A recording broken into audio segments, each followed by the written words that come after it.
seluruh Indonesia. Jumpa lagi di channel Bang Udin. Oke, pada video kali ini kita akan membahas tentang materi sejarah masuknya Islam ke Jawa, atau bisa disebut juga dengan materi Wali Songo. Di video yang lalu sudah kita bahas tentang materinya, yaitu Sunan Gresik. Nah, di video kali ini kita akan membahas materi tentang Sunan Ampel. Oke, tapi sebelum itu, untuk anak-anak yang belum like, subscribe, mohon untuk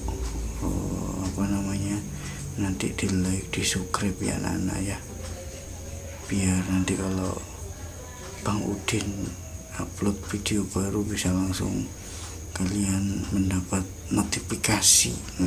Begitu ceritanya. Baiklah, kita mulai. Sunan Ampel.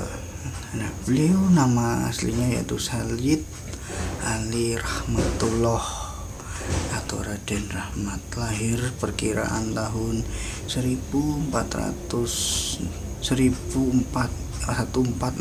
Masehi.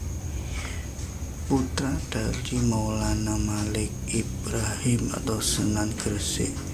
Ibunya yaitu Dewi Chandrawulan. Beliau perkiraan meninggal tahun 1478 Masehi.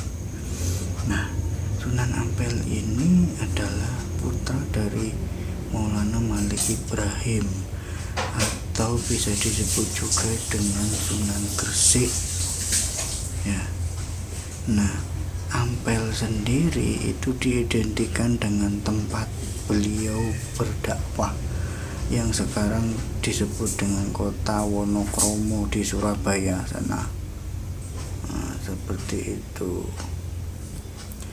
Sunan Ampel datang ke Pulau Jawa perkiraan tahun 1443 untuk menemui bibinya Dwarawati, yaitu istri dari salah satu raja Majapahit. Kenapa kok seperti itu? Jadi ceritanya seperti ini. Di Majapahit dulu, akhlak dari pejabatnya, dari rakyatnya itu mengalami keruntuhan. Nah, jadi Dwarawati ini dia berpikiran memanggil si Sunan Ampel dari Campa sana untuk datang ke Majapahit, ke Jawa, untuk mendidik para pejabatnya yang moralnya bisa dibilang rusak, rakyatnya yang bisa dibilang ya kurang bagus. Jadi tujuannya datang ke Jawa, beliau itu untuk mendidik akidah orang-orang dulu di Majapahit. Sunan Ampel juga merupakan salah seorang anggota Wali Songo yang sangat besar dan jasanya dalam perkembangan Islam di Pulau Jawa. Di Jawa, beliau menikah dengan seorang putri dari Bupati Tuban. Dari perkawinannya itu lahirlah putra beliau yang juga nanti berdakwah, melanjutkan dakwah beliau, yaitu Sunan Bonang, Sunan Derajat.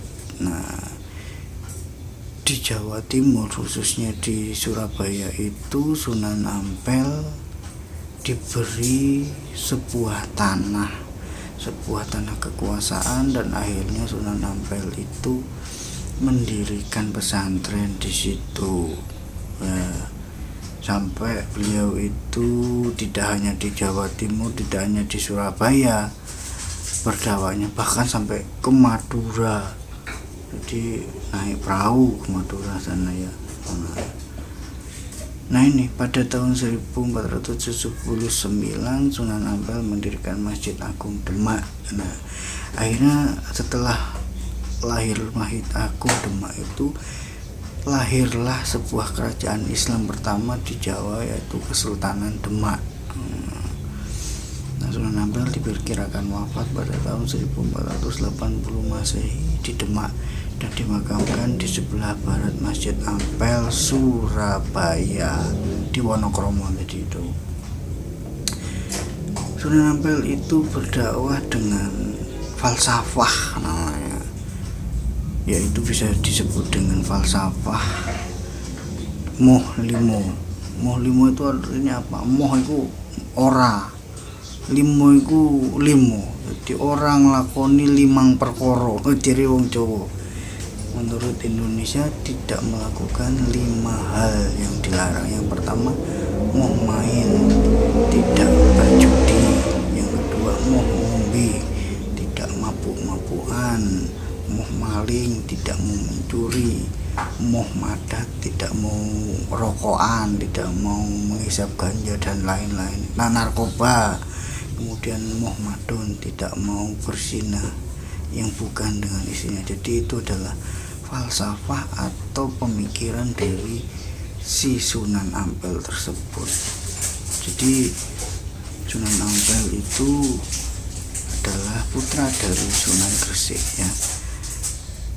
Baiklah anak, untuk kesimpulan pada materi kali ini bahwa satu, Sunan Ampel itu adalah putra dari Sunan Gresik. Sunan Ampel berasal dari kerajaan Campa, ibunya bernama Dondrowati. Kemudian beliau datang ke Jawa, tujuannya adalah untuk berdakwah Islam dan memperbaiki akhlak para masyarakat Majapahit. Yang keempat, bahwa Sunan Ampel itu memiliki falsafah yaitu moh limo yang tadi sudah disebutkan tersebut. Mohon maaf banyak klotak-klotek ya, jadi ya agak terganggu sedikit.